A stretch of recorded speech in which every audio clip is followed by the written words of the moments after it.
യുദ്ധം അതിന്റെ മൂർധന്യാവസ്ഥയിലെത്തി നിൽക്കുന്നു. റഷ്യയിൽ വ്യാപക ഡ്രോൺ ആക്രമണം യുക്രൈൻ നടത്തിയിരിക്കുകയാണ്. റഷ്യൻ അധികൃതർ യുക്രൈന്റെ ഡ്രോൺ ആക്രമണം സ്ഥിരീകരിച്ചു കഴിഞ്ഞു. ഇന്ന് നടത്തിയ ആക്രമണത്തിൽ ക്രെംലിന്റെ തെക്ക് ബ്രിയാൻസ്ക് പ്രവിശ്യയുടെ അതിർത്തിയിൽ 15 ഡ്രോണുകളും റഷ്യയുടെ വ്യോമ പ്രതിരോധ സംവിധാനം തകർത്തതായും റഷ്യൻ അധികൃതർ അറിയിച്ചു.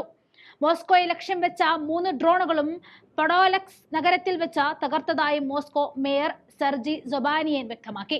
ഡ്രോണുകൾ വീഴ്ത്തിയെടുത്ത ആളപായമോ നാശനഷ്ടമോ സംഭവിച്ചിട്ടില്ല എന്നും മോസ്കോ മേയർ വ്യക്തമാക്കിയതാണ്.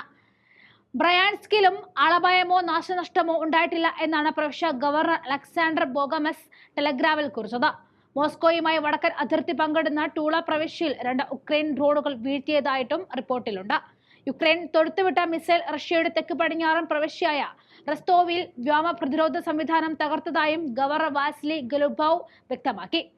ഇതിന്റെ ഭാഗമായി അനിഷ്ട സംഭവങ്ങളൊന്നും തന്നെ റിപ്പോർട്ട് ചെയ്തിട്ടില്ല എന്നും റിപ്പോർട്ടുണ്ട്.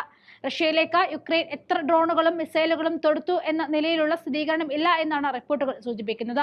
അടുത്ത കാലത്തായി റഷ്യയുടെ നേർക്ക് വ്യോമമാർഗമുള്ള ആക്രമണം യുക്രൈൻ ശക്തമാക്കിയിട്ടുണ്ട്.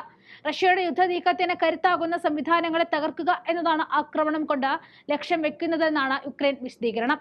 യുക്രൈനിൽ തുടർച്ചയായി ആക്രമണം നടത്തുന്ന റഷ്യൻ നിലപാടിനോടുള്ള പ്രതികരണമായിട്ടാണ് ആക്രമണമെന്നും യുക്രൈൻ നേരത്തെ വ്യക്തമാക്കിയിരുന്നു. ഇനി ഇതിന്റെ പ്രതികാരം എന്നോണം റഷ്യ ഏത് രീതിയിൽ പ്രതികരിക്കും എന്നതാണ് നാം ഇനി നോക്കിക്കാണേണ്ടത്.